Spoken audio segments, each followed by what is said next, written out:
This is the market video for the week of March 2nd, 2015. My name is Michael Saul, also known as Tiny, and I'm going to be your guide through the charts.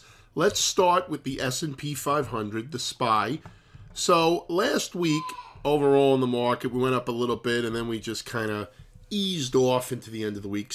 This is still a very strong market here, and I believe we will hit this 212.97 number. This is the top of a probe pattern. I believe we will be hitting that sooner rather than later. I thought it was going to be this past week. It wasn't. But, I mean, from here, I really don't think we're just going to roll over. We could pull back and test the 20 EMA here first. But, I mean, look at the way we're just coming up and any weakness is being bought. I think they're going to try to push us up. And by they, I mean the bulls, to this number. Now, if we look at the IVV, which is another way of looking at the S&P 500, it doesn't have that probe. So you can see it's in, the S&P is at all-time highs. But you have to look at both charts, and you have to use this level right here. Now, I'm getting a lot of questions lately about when do I think a pullback will occur. I do believe that after this 212.97 level is achieved, we are vulnerable to a deeper pullback than what we've been seeing. I still don't believe we are going to get a very harsh sell-off or turn into a bear market just like that. A bullish move tends to end with testing and with or with a reversal pattern, something like that. And tops tend to take a long time to occur. Paul Schatz and I will be holding our weekly market strategy session this Sunday at 8 p.m. Eastern. I will put the link in below the video for you to join, and you could come and ask your questions. And Paul talks about what he's looking at to see if there's still confirmation of us going higher, if there are signs of weakening aspects of the market, any aspects of the market that are weakening. I don't know if I said that right the first time, but it's funny because everybody just can't wait to pick the top here, and rather than just following the trend, they just want to be pioneers and try to pick the high. And I mean, the super guru, the smelly super guru who puts out his bear lists, he was calling shorts, not after this little push up, and then here, and then here, and then here, and then here, almost every peak. So I'm sure he'll try to sell something now again with it. But, when he gets uber bullish, then maybe we could pull back. But seriously, I think we're going higher. I think the momentum is going to carry us higher. And I think the NASDAQ is going to hit an all-time high.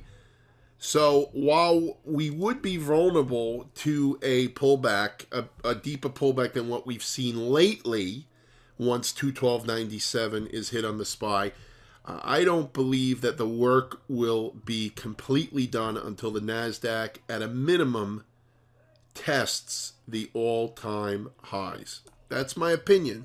Of course, opinions are like noses. Everybody's got one. So you have to remain vigilant about checking the trend and making sure the buyers are still coming in.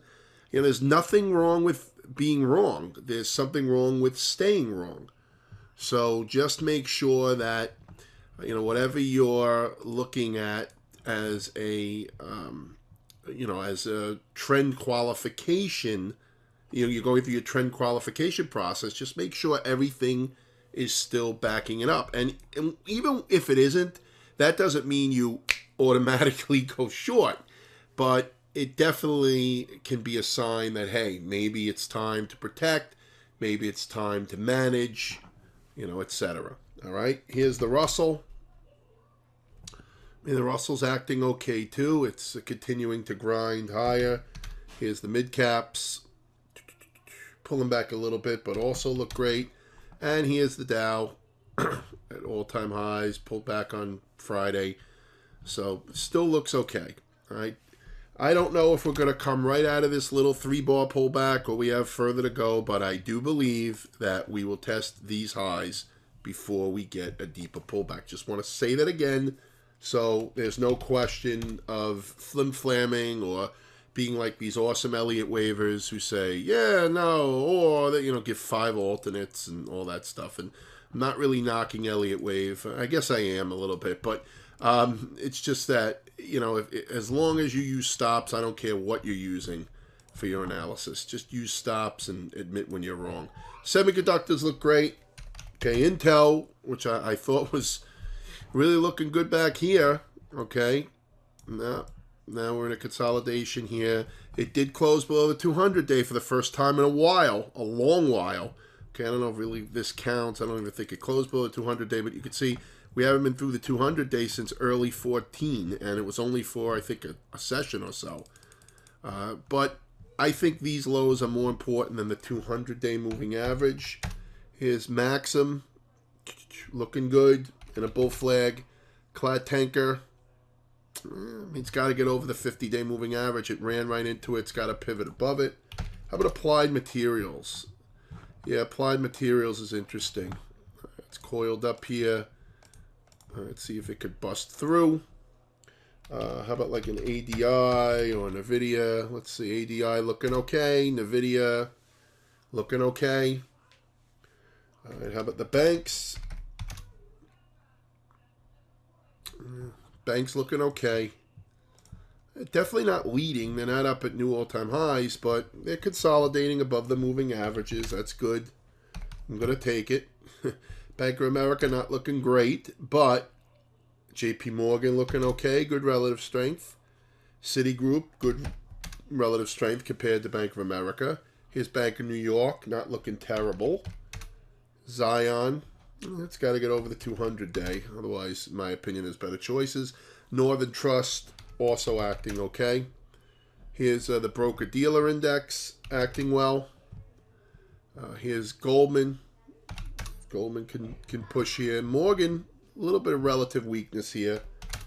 And Legg Mason, got a little hit here. Down 1 point, looks like 1.77% on Friday, below the 20 EMA. But still overall, this is coming from these highs up here. It's still acting okay. Maybe day to day, it's not a relative strength leader, but it's still acting okay overall. Apple. Okay, get rid of this line here. So Apple is consolidating here. Still think Apple looks higher, but definitely, Apple could definitely use a rest and still look okay, right? Like something like this, or even something like this. I mean, when you get extended like this, I'm looking for a pullback sooner rather than later. Amazon, acting okay. Still think it's going to come up to these highs, but this is definitely a pivot that we want to watch here. It definitely rejected off of that. How about like a Netflix? Yep, looks like they're going to go to new highs. Google, nice push up for Google. Nice push through the 200-day on Thursday. And even though it tailed off on Friday, still a good close outside the 200-day moving average. Got to be careful here, though. This not really a head and shoulders pattern, but it is a topping-like pattern. And we got to definitely pay attention to it as potential resistance. You can see here, doesn't look like that's coincidence that it rejected from there. How about like a price line? Yeah, looking okay. Pulling back here for now. So popped up, consolidated, pushed. Let's see what it can do from there. How about a Baidu and a Sina? Okay, so Baidu, below the 200-day. Looks like it's consolidating. I mean, it's not bullish here, but I want to see it tip its hand. Here's Sina consolidating down here. Excuse me. Here's a Sohu. Yeah, I mean, this looks corrective. This looks like it could push down from here. Here's Caterpillar. Yeah, Caterpillar looks like it wants to go lower. Excuse me. John Deere. John Deere's looking okay. So a tale of two heavy equipment manufacturing companies. So John Deere looks better than Caterpillar. Here's MasterCard. We've been talking about this for a while since it came out of this beautiful pattern. Pulling back now, but still looks okay. Visa's holding its own. Amex, I mean, got a little lift, but Friday gave back, a nice portion of the previous 2 days up. Not looking great. How about like a potash? And then watch the 200-day moving average for support. Las Vegas Sand, too sloppy for me. Wynn Resorts looks lower. Okay, bonds. Yeah, bonds got a little bit of a lift, but right now they are consolidating. So we want to see if they could break out of here. How about notes? Yeah, notes not bad either. They look similar. Gold. Yeah. I mean, gold is still working its way here. I think that we're going to find a little resistance here, and that we could push down to these lows at a minimum. Here's silver. I mean, it doesn't look terrible, even though it's below the moving averages here, because it's trying to hold up with a potential high or low. But I mean, a gun to my head, I would say that silver and gold look lower on the short term. Crude oil, but I'll tell you, gas was dropping like nothing at the pump, and as soon as oil got a little bit of a bounce, boom, gas was like fling, fling, fling, fling, fling, fling. It was like amazing. So definitely not going hand in hand with oil. Obviously you crack oil for, for gas and heating oil and stuff like that. All right, what about sugar? Yeah, looks lower. Talked about this. Still looks kind of weak. Coffee, yep. We were talking about coffee breaking down. It broke down, and then we were looking for this to go lower. Let's watch. Right here is key support. If it loses this, could go down to what are these, October or November lows? What are these? November 2013 lows. So we want to pay attention there. How about cocoa? Yeah, watch cocoa here if it can lift above its 200-day moving average. Here's orange juice. Okay, also selling off here. Maybe the Dukes had a big position in it. Just kidding. Before somebody starts looking up the Dukes, it's a Trading Places reference. It's a Trading Places reference. It was the Dukes. All right. Wheat. Yeah, could be a small W bottom here. Soybeans. Watch the 200-day moving average. Corn. Consolidating here.